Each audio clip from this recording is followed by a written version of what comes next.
ವೀಕ್ಷಕರೇ ನಮಸ್ಕಾರ. ನೀವು ನಿಮ್ಮ ಜೀವನದಲ್ಲಿ ಹೊಸ ಹೊಸ ವಿಷಯಗಳನ್ನು ಕಲಿಬೇಕೆ, ಹೊಸ ವಿಷಯಗಳನ್ನು ತಿಳ್ಕೋಬೇಕೆ? ಹಾಗಾದರೆ ನಮ್ಮ ಯೂಟ್ಯೂಬ್ ಚಾನಲ್ನ ತಪ್ಪದೆ ನೋಡಿ. ನಿಮ್ಮ ಜೀವನಕ್ಕೆ ಅನುಕೂಲವಾಗಬಲ್ಲ, ದಾರಿದೀಪವಾಗಬಲ್ಲ ವಿಡಿಯೋಗಳನ್ನು ಅಪ್ಲೋಡ್ ಮಾಡ್ತೀವಿ. ವೀಕ್ಷಕರೇ, ನೀವು ಅಡುಗೆ ಮಾಡುವ ಒಲೆಯಿಂದ ಸ್ವಲ್ಪ ಬೂದಿಯನ್ನು ತಗೊಂಡು ಈ ಒಂದು ಚಿಕ್ಕ ಕೆಲಸ ಮಾಡಿದರೆ ನೀವು ಅಂದುಕೊಂಡ ಎಲ್ಲ ಕೆಲಸಗಳು 100ಕ್ಕೆ 100 ಯಶಸ್ವಿಯಾಗುತ್ತೆ ಅನ್ನೋ ಕುತೂಹಲಕಾರಿ ಮಾಹಿತಿಯನ್ನ ಈ ವಿಡಿಯೋದಲ್ಲಿ ನಾನು ನಿಮಗೆ ತಿಳಿಸ್ಕೊಡ್ತಾ ಇದ್ದೀನಿ. ಆದರೆ ಅದಕ್ಕಿಂತ ಮುಂಚೆ ನಮ್ಮ ಯೂಟ್ಯೂಬ್ ಚಾನಲ್ನ ಸಬ್ಸ್ಕ್ರೈಬ್ ಮಾಡೋದಕ್ಕೆ ಮರಿಬೇಡಿ. ಹಾಗೆ ಈ ವಿಡಿಯೋನ ಸ್ಕಿಪ್ ಮಾಡದೆ ನೋಡಿ. ಸ್ಕಿಪ್ ಮಾಡಿದರೆ ಇಂಪಾರ್ಟೆಂಟ್ ವಿಷಯಗಳನ್ನು ಮಿಸ್ ಮಾಡ್ಕೊಳ್ಬಹುದು. ಅಷ್ಟೇ ಅಲ್ಲ, ಈ ವಿಡಿಯೋದ ಕೆಳಗಡೆ ಓಂ ನಮಃ ಶಿವಾಯ ಅಂತ ಕಾಮೆಂಟ್ ಮಾಡೋದಕ್ಕೂ ಮರಿಬೇಡಿ. ಪರಮೇಶ್ವರನ ಕೃಪೆ ಆಶೀರ್ವಾದ ನಮ್ಮ ಮೇಲಿದ್ರೆ ಜೀವನದಲ್ಲಿ ಸಕಲ ಭೋಗ ಭಾಗ್ಯಗಳು ನಮ್ಮದಾಗತ್ತೆ. ಜೀವನದಲ್ಲಿ ಕಷ್ಟಗಳು ಇಲ್ಲದೆ ಇರೋ ವ್ಯಕ್ತಿ ಎಲ್ಲಿಯೂ ಇಲ್ಲ. ಕಷ್ಟ ಎಲ್ಲರ ಜೀವನದಲ್ಲೂ ಇರುತ್ತೆ, ಆದರೆ ಕಷ್ಟಗಳನ್ನು ಎದುರಿಸುವ ಶಕ್ತಿ ನಮ್ಮಲ್ಲಿರಬೇಕು. ಜೀವನವನ್ನು ನಡೆಸಲು ಆಗದೇ ಇರುವಂತಹ ಪರಿಸ್ಥಿತಿಯಲ್ಲಿ ಇಂದು ನಾವಿದ್ದೇವೆ. ಆದರೆ ಕಷ್ಟಗಳು ಯಾವ ಮಟ್ಟದಲ್ಲಿವೆ ಹಾಗೂ ಬರುವ ಕಷ್ಟಗಳನ್ನು ನಾವು ಇಷ್ಟು ದೊಡ್ಡದಾಗಿ ಸ್ವೀಕರಿಸುತ್ತೇವೆ ಎಂಬುದು ಲೆಕ್ಕಕ್ಕೆ ಬರುತ್ತೆ. ಈ ವಿಡಿಯೋವನ್ನು ಪೂರ್ತಿಯಾಗಿ ನೋಡಿ. ನಿಮ್ಮ ಜೀವನದಲ್ಲಿ ಕಷ್ಟದಿಂದ ಹೇಗೆ ಮುಕ್ತಿ ಪಡೆಯಬಹುದು ಅಥವಾ ಕಷ್ಟಗಳನ್ನು ಚಿಕ್ಕದಾಗಿ ಪರಿಗಣಿಸಿ ಬದುಕನ್ನ ಉತ್ತಮವಾಗಿ ರೂಪಿಸಿಕೊಳ್ಳುವ ದಾರಿಯನ್ನು ಹೇಗೆ ಹುಡುಕಬಹುದು ಅನ್ನೋ ವಿಷಯ ಗೊತ್ತಾಗುತ್ತೆ. ಜೀವನದಲ್ಲಿ ಬರುವಂತಹ ಪ್ರತಿಯೊಂದು ಕಷ್ಟಗಳು ನಮಗೆ ಜೀವನದ ಪಾಠಗಳನ್ನು ಹೇಳೋದಕ್ಕೆ ಬರುತ್ತೆ. ಕಷ್ಟಗಳು ಶ್ರೀಮಂತ ಅಥವಾ ಬಡವ ಎಂಬ ಭೇದ ಭಾವವಿಲ್ಲದೆ ಎಲ್ಲರಿಗೂ ಬರುತ್ತೆ. ಒಬ್ಬ ವ್ಯಕ್ತಿ ಎಷ್ಟು ಕೋಟಿ ಗಳಿಸಿದ್ರೂ ಅವನಿಗೆ ಒಂದಲ್ಲ ಒಂದು ಕಷ್ಟ ಇದ್ದೇ ಇರುತ್ತೆ. ಅಷ್ಟಕ್ಕೂ ನಾವು ಕಷ್ಟಗಳು ಬಂದಾಗ ಯಾಕೆ ಎದುರುತ್ತೀವಿ, ಯಾಕೆ ನಾವು ಈ ಕಷ್ಟಗಳನ್ನು ಹಿಮ್ಮೆಟ್ಟಿ ನಡೆಯಲ್ಲ ಅಂದರೆ ಕಷ್ಟವನ್ನು ನಾವು ಚಿಕ್ಕದಾಗಿ ನೋಡಿದಾಗ ಮಾತ್ರ ನಮ್ಮ ಜೀವನ ದೊಡ್ಡದಾಗಿ ಕಾಣಿಸುತ್ತೆ ಅಲ್ವಾ? ಮನೆಯಲ್ಲಿ ನಕಾರಾತ್ಮಕ ಶಕ್ತಿ ಇದ್ದರೆ ನೀವು ಎಷ್ಟೇ ಧನಾತ್ಮಕವಾಗಿರಲು ಯೋಚಿಸಿದ್ರೂ ಕೂಡ ಕಷ್ಟ ಬಗೆಹರಿಯಲ್ಲ. ಹಾಗಾಗಿ ಯಾವುದೇ ಕಾರಣಕ್ಕೂ ಏಳಿಗೆಯನ್ನು ಹೊಂದಲು ಸಾಧ್ಯವಾಗುವುದಿಲ್ಲ. ಇಂತಹ ನಕಾರಾತ್ಮಕ ಶಕ್ತಿಗಳಿಂದ ಹಲವಾರು ಸಂಕಷ್ಟಗಳನ್ನು ಪ್ರತಿದಿನ ಎದುರಿಸುತ್ತಲೇ ಇರಬೇಕಾಗತ್ತೆ. ನಿಮ್ಮ ಮನೆಯಲ್ಲಿಯೂ ಸಹ ಈ ರೀತಿಯಾದ ನಕಾರಾತ್ಮಕ ಶಕ್ತಿಗಳು ಇರಬಹುದು. ನಾವು ಹೇಳಿರುವ ಈ ಒಂದು ಉಪಾಯವನ್ನು ಮಾಡಿದರೆ ನಿಮ್ಮ ಮನೆಯಲ್ಲಿ ಎಂಥ ನಕಾರಾತ್ಮಕ ಶಕ್ತಿ ಇದ್ರೂ ಸಹ ಅದು ದೂರವಾಗುತ್ತೆ.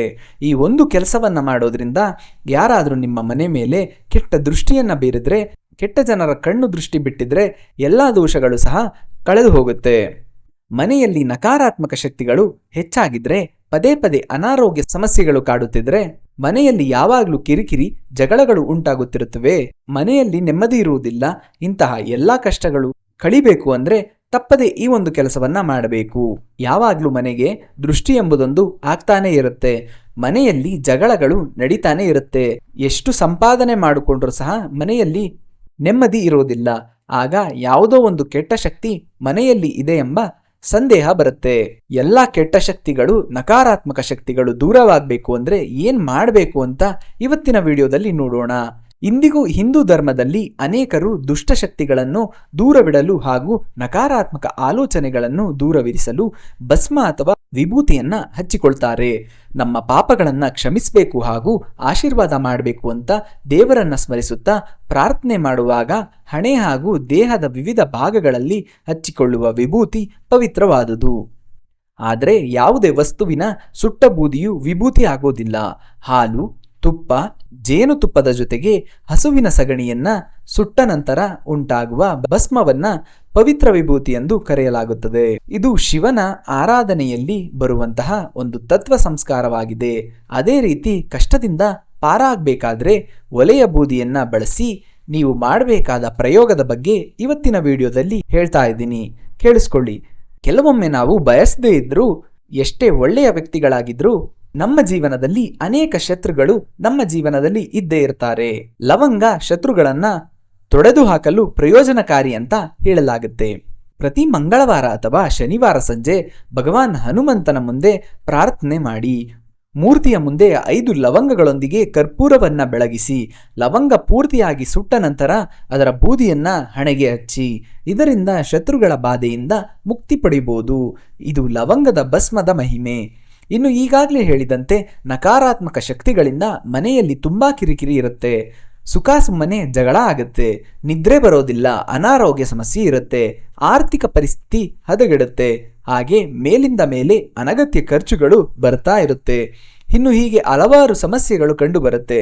ಈ ಎಲ್ಲ ಸಮಸ್ಯೆಯಿಂದ ಹೊರಗಡೆ ಬರಬೇಕು ಅಂದರೆ ಒಳ್ಳೆಯ ಬುದ್ಧಿಯಿಂದ ಈ ಚಿಕ್ಕ ಪರಿಹಾರ ಮಾಡಿಕೊಂಡ್ರೆ ಬಹಳ ಬೇಗ ನಾವು ಈ ಸಮಸ್ಯೆಗಳಿಂದ ಹೊರಗಡೆ ಬರಬಹುದು. ಹಿಂದಿನ ಕಾಲದಲ್ಲಿ ಪ್ರತಿ ಮನೆಯಲ್ಲೂ ಒಲೆ ಇರುತ್ತಿತ್ತು. ಮನೆಯಲ್ಲಿ ಚಿಕ್ಕ ಮಕ್ಕಳು ಹೊರಗಡೆ ಆಟವಾಡೋಕೆ ಅಥವಾ ಇನ್ಯಾವುದೋ ಕಾರಣಕ್ಕೆ ಹೊರಗಡೆ ಹೊರಟ್ರೆ ತಾಯಿ ಅಡುಗೆ ಮಾಡಿದ ನಂತರ ಒಲೆಯಲ್ಲಿ ಉಳಿದ ಬೂದಿಗೆ ಸ್ವಲ್ಪ ನೀರನ್ನು ಹಾಕಿ ಚಿಟಕೆಯಷ್ಟು ಬೂದಿಯನ್ನ ಬಾಯಿಗೆ ಹಾಕಿ ಕಳಿಸ್ತಿದ್ರು. ಇದರಿಂದ ಯಾವುದೇ ಕೆಟ್ಟ ದೃಷ್ಟಿ, ಕೆಟ್ಟ ಶಕ್ತಿಗಳ ಕಣ್ಣು ಮಕ್ಕಳ ಮೇಲೆ ಬೀಳುವುದಿಲ್ಲ ಎಂಬ ನಂಬಿಕೆ ಇತ್ತು. ಅದೇ ರೀತಿ ರಾತ್ರಿ ಸಮಯದಲ್ಲಿ ಯಾರಾದರೂ ದೂರ ಪ್ರಯಾಣ ಮಾಡಬೇಕಾದ ಸಂದರ್ಭ ಬಂದರೆ ಅಥವಾ ಕೆಲಸಕ್ಕೆ ಹೊಲ ಗದ್ದೆಗಳಿಗೆ ಹೋಗುವ ಸಂದರ್ಭದಲ್ಲಿ ಜೇಬಿನಲ್ಲಿ ಚಿಟಕೆ ಬೂದಿಯನ್ನ ಇಟ್ಟುಕೊಂಡು ಹೋಗುವ ವಾಡಿಕೆ ಇತ್ತು.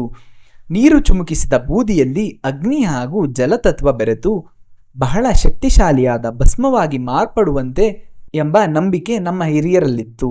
ಈಗಿನ ಕಾಲದಲ್ಲಿ ಎಲ್ಲರ ಮನೆಯಲ್ಲೂ ಒಲೆ ಇರೋದಿಲ್ಲ. ಆದ್ರೆ ಒಲೆ ಇರುವ ಮನೆಯನ್ನ ಹುಡುಕಿ ಬೂದಿ ತಗೊಂಡು ಬರೋದು ಅಷ್ಟೊಂದು ಕಷ್ಟವೇನಲ್ಲ. ನೆನಪಿಡಿ, ಅಡುಗೆ ಮಾಡಿದ ನಂತರ ಒಲೆಯಲ್ಲಿ ಉಳಿದ ಬೂದಿಯನ್ನೇ ಇಲ್ಲಿ ಬಳಸಬೇಕು. ಬೂದಿಗೆ ಸ್ವಲ್ಪ ಜೇನು ಅಥವಾ ಹಾಲು ಅಥವಾ ನೀರನ್ನ ಬೆರೆಸಿ ಸ್ವಲ್ಪ ಪೇಸ್ಟ್ ತರಹ ಮಾಡಿ ಅದರಿಂದ ಮನೆಯ ಮುಖ್ಯ ದ್ವಾರದ ಮೇಲೆ ಹಾಗೂ ಇತರೆ ಬಾಗಿಲುಗಳ ಮೇಲೆ ಸ್ವಸ್ತಿಕ್ ಚಿಹ್ನೆಯನ್ನ ಬರಿಬೇಕು. ಈ ಚಿಹ್ನೆಗೆ ತುಂಬಾ ಪುರಾತನ ಕಾಲದಿಂದಲೂ ತುಂಬಾ ಪ್ರಾಧಾನ್ಯತೆ ಇದೆ. ಈ ಚಿಹ್ನೆ ಮನೆಯಲ್ಲಿದ್ರೆ ಶುಭ ಕಾರ್ಯಗಳು ನಡೆಯುತ್ತೆ ಎಂದು ಶಾಸ್ತ್ರಗಳಲ್ಲಿ ತಿಳಿಸಲಾಗಿದೆ. ಕೆಲವು ಧಾರ್ಮಿಕ ಕಾರ್ಯಗಳಲ್ಲಿ, ಹೋಮ ಹವನಗಳಲ್ಲಿ, ಹೊಸ ಮನೆ ಗೃಹ ಪ್ರವೇಶಗಳಲ್ಲಿ ಈ ಚಿಹ್ನೆ ಬರೀತಾರೆ. ಸ್ವಸ್ತಿಕ್ ಕಂಡ್ರೆ ಶುಭ ಸಂಕೇತ. ಇದನ್ನ ಶ್ರೀ ಮಹಾಲಕ್ಷ್ಮಿ ಸಂಕೇತ ಅಂತ ಹೇಳ್ತಾರೆ. ವ್ಯಾಪಾರ ಸ್ಥಳದಲ್ಲಿ ಗಣಪತಿಯ ಅನುಗ್ರಹ ಬೇಕಾದವರು ಗಣಪತಿ ಇರುವ ಸ್ವಸ್ತಿಕ್ ಚಿಹ್ನೆಯನ್ನ ಇಟ್ಟುಕೊಳ್ತಾರೆ. ಅಷ್ಟೇ ಅಲ್ಲದೆ ವಿವಾಹ ಸಮಾರಂಭಗಳಲ್ಲಿ, ಲಗ್ನ ಪತ್ರಿಕೆ, ಪೂಜೆಯಲ್ಲಿ ಈ ಸ್ವಸ್ತಿಕ್ ಚಿಹ್ನೆಯನ್ನ ಬಳಸ್ತಾರೆ. ಈ ಚಿಹ್ನೆಯು ಶುಭ ಶಕ್ತಿಯನ್ನ ಪಸರಿಸುತ್ತೆ. ಯಾವುದೇ ಸ್ಥಳದಲ್ಲಿ ಈ ಚಿಹ್ನೆಯನ್ನ ಇಟ್ಟಾಗ ಇದರಿಂದ ಅಗೋಚರವಾದ ನಿಗೂಢ ಶಕ್ತಿಯು, ಶುಭ ಶಕ್ತಿಯು ಉತ್ಪತ್ತಿಯಾಗಿ ತನ್ನ ಸುತ್ತ ಪ್ರಸಾರ ಮಾಡುತ್ತದೆ.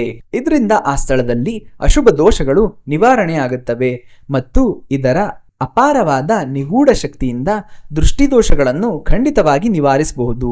ನಕಾರಾತ್ಮಕ ಶಕ್ತಿಯನ್ನ ಸಕಾರಾತ್ಮಕ ಶಕ್ತಿಯಾಗಿ ಪರಿವರ್ತಿಸುತ್ತದೆ. ಈ ಚಿಹ್ನೆಯನ್ನ ಮನೆಯ ಮುಂಬಾಗಿಲ ಮೇಲೆ ಸ್ಥಾಪಿಸಿದ್ರೆ ರಸ್ತೆ ಕುತ್ತುಗಳು ನಿವಾರಣೆ ಆಗುತ್ತವೆ. ಆಧ್ಯಾತ್ಮಿಕ ಪ್ರಪಂಚದಲ್ಲಿ ಓಂಗೆ ಇರುವ ಪ್ರಾಧಾನ್ಯತೆ ಸ್ವಾಸ್ತಿಕ್ ಚಿಹ್ನೆಗೆ ಇದೆ ಎಂದು ಹೇಳಲಾಗಿದೆ. ಪ್ರತ್ಯೇಕವಾದ ಪೂಜಾ ಸಮಾರಂಭಗಳಲ್ಲಿ ಸ್ವಾಸ್ತಿಕ್ ಮುದ್ರೆಯನ್ನ ಉಪಯೋಗಿಸ್ತಾರೆ. ಈ ಸ್ವಸ್ತಿಕ್ ಚಿಹ್ನೆಯನ್ನ ಮನೆಯ ಬಾಗಿಲ ಮೇಲೆ ಅಥವಾ ಗೇಟ್ ಮೇಲೆ ಬರೆಯೋದಾದ್ರೆ ಹೊರಭಾಗಕ್ಕೆ ಬರಿಬೇಕು. ಹಾಗೆ ಮನೆಯ ಒಳಗಿನ ಬಾಗಿಲುಗಳು ಅಥವಾ ಬೆಡ್ರೂಮ್ ಬಾಗಿಲ ಮೇಲೆ ಬರೆಯೋದಾದ್ರೆ ಒಳಭಾಗಕ್ಕೆ ಬರಿಬೇಕು. ಈ ವಿಷಯ ನೆನಪಿರಲಿ. ಹೀಗೆ ಅಡುಗೆ ಮಾಡಿದ ಒಳ್ಳೆಯ ಬೂದಿಯಿಂದ ಸ್ವಸ್ತಿಕ್ ಬರೆದ್ರೆ ವಾಸ್ತು ಸಂಬಂಧಪಟ್ಟ ತೊಂದರೆಗಳು ದೋಷ ನಿವಾರಣೆ ಆಗುತ್ತೆ ಎಂಬ ನಂಬಿಕೆ ಇದೆ. ಸಿಂಧೂರದಿಂದ ಕೂಡ ಸ್ವಸ್ತಿಕ್ ಚಿಹ್ನೆಯನ್ನ ಬರಿಬಹುದು. ಆದರೆ ಈಗ ಮಾರ್ಕೆಟ್ನಲ್ಲಿ ಸಿಗೋ ಪ್ರತಿ ವಸ್ತುಗಳು ಕಲಬೆರಿಕೆ ಆಗಿರ್ಬೋದು. ನೋಡಿ, ಕಲಬೆರಿಕೆ ಇಲ್ಲದ ಸಿಂಧೂರ ತಗೊಳ್ಳಿ. ಸಿಂಧೂರಕ್ಕೆ ಕೆಲವು ಕೆಮಿಕಲ್ ಮಿಕ್ಸ್ ಮಾಡಿರುತ್ತಾರೆ. ಇದರಿಂದ ಸ್ವಸ್ತಿಕ್ ಬರೆದ್ರೂ ಯಾವುದೇ ಲಾಭವಿಲ್ಲ. ಹಾಗಾಗಿ ಒಳ್ಳೆಯ ಬೂದಿಯನ್ನ ಬಳಸಿ ಸ್ವಸ್ತಿಕ್ ಬರೆದ್ರೆ ಅದರ ರಕ್ಷಣೆಯ ಒಳಗಿರುವ ವ್ಯಕ್ತಿಗೆ ಮಾನಸಿಕ ಶಾಂತಿ, ನೆಮ್ಮದಿ ಸಿಗುತ್ತೆ. ಮನೆಯಲ್ಲಿ ಸಕಾರಾತ್ಮಕ ಶಕ್ತಿ ನೆಲೆಸಿರುತ್ತದೆ. ಈ ಎಲ್ಲ ವಿಶೇಷ ಶಕ್ತಿಗಳು ಪ್ರವೇಶವಾಗುವ ಮುಖ್ಯ ದ್ವಾರದಲ್ಲಿ ಸ್ವಸ್ತಿಕ್ ಚಿಹ್ನೆ ಬರೆದಿದ್ದೇ ಆದ್ರೆ ನಿಮ್ಮ ಮನೆಯಲ್ಲಿ ಸುಖ ಸಂತೋಷ ನೆಮ್ಮದಿ ನೆಲೆಸುವುದು ಖಚಿತ. ಹಾಗೆ ಆರ್ಥಿಕ ಸಮಸ್ಯೆ, ಸಾಲದ ತೊಂದರೆ ಎಲ್ಲವೂ ನಿವಾರಣೆಯಾಗಿ ಸುಖ ಜೀವನ ನಿಮ್ಮದಾಗುತ್ತದೆ. ನೋಡಿದ್ರಲ್ವಾ ವೀಕ್ಷಕರೇ, ನೀವು ಅಡುಗೆ ಮಾಡುವ ಒಲೆಯಿಂದ ಸ್ವಲ್ಪ ಬೂದಿಯನ್ನು ತಗೊಂಡು ಈ ಒಂದು ಚಿಕ್ಕ ಕೆಲಸ ಮಾಡಿದ್ರೆ ನೀವು ಅಂದುಕೊಂಡ ಎಲ್ಲ ಕೆಲಸಗಳು 100ಕ್ಕೆ 100 ಯಶಸ್ವಿಯಾಗುತ್ತೆ ಎನ್ನುವ ಈ ಕುತೂಹಲಕಾರಿ ಮಾಹಿತಿಯನ್ನ ತಿಳಿಸಿಕೊಟ್ಟಂತಹ ಇವತ್ತಿನ ಈ ವಿಡಿಯೋ ನಿಮಗೆ ಇಷ್ಟ ಆಗಿದೆ ಅಂತ ಭಾವಿಸ್ತೀನಿ. ಇಷ್ಟ ಆದರೆ ನಿಮ್ಮ ಸ್ನೇಹಿತರು, ಸಂಬಂಧಿಕರು, ನೆರೆಹೊರೆಯವರಿಗೆ ಈ ವಿಡಿಯೋನ ಶೇರ್ ಮಾಡಿ. ಮತ್ತೆ ಮುಂದಿನ ವಿಡಿಯೋದಲ್ಲಿ ಇನ್ನೊಂದು ಕುತೂಹಲಕಾರಿ ವಿಷಯ ತಗೊಂಡು ನಿಮ್ಮ ಮುಂದೆ ಬರ್ತೀನಿ. ಮಾತೆ ಮಹಾಲಕ್ಷ್ಮಿಯ ಆಶೀರ್ವಾದ ಸದಾ ನಮ್ಮ ಯೂಟ್ಯೂಬ್ ಚಾನಲ್ನ ಸಮಸ್ತ ವೀಕ್ಷಕರ ಮೇಲೆ ಇರಲಿ ಅಂತ ಕೇಳ್ತಾ ಇವತ್ತಿನ ಈ ವಿಡಿಯೋನ ಇಲ್ಲಿಗೆ ಮುಗಿಸ್ತಾ ಇದ್ದೀನಿ. ನಮಸ್ಕಾರ.